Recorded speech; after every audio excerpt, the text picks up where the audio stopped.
where y'all are Bitcoin only, right? Do you want to talk a little bit more about that? I mean, there's a lot of talk about proof of stake and other coins. Like, what are your thoughts on Bitcoin and its proof of work and full nodes model versus maybe other models? I mean, again, like the conditions that created Bitcoin, everything that went into it, from the proof of work model to the development model, no single points of failure, everything about it is why we're into it. There's nothing else that compares to it. And we have no interest other than making sure that we are building a native currency for the internet and helping in every way that we can. So all the other current coins, to me, don't factor in at all. And yeah, I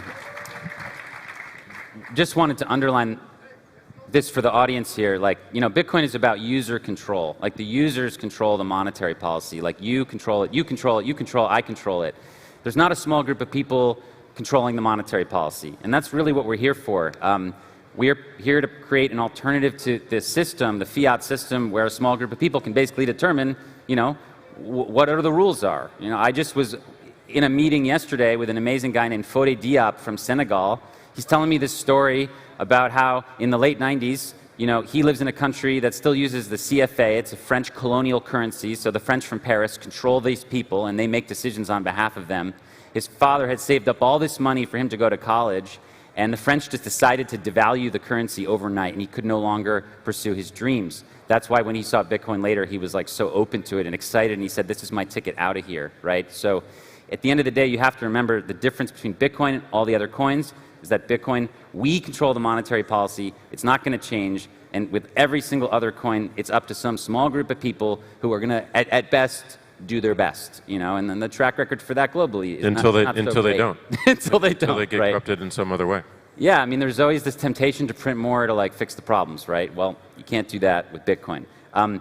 Now, when we talk about other digital currencies, there is a digital currency phenomenon that I did want to talk to you about, and that's central bank digital currencies.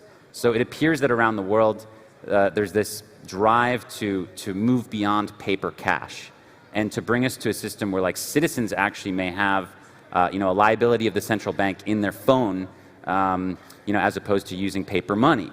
And this obviously presents a lot of civil liberties concerns. Even Christine Lagarde has said that the digital euro won't really have full privacy. Obviously, the Chinese government is pursuing an aggressive CBDC. These things are likely to lead to forced spending, negative interest rates, confiscation, blacklists. So this is all happening. There's this war on cash. What are your thoughts on this idea of financial freedom and privacy in a world that's moving beyond paper money? I mean, I think all of the things that you mentioned in terms of what central banks are trying to do are just bumps in the road, and they're bullshit. We have a much better alternative in Bitcoin. We have designs for that, that sort of privacy and that freedom within it. And the more we can, especially our governments can realize that and get in the boat sooner, the better off we all are.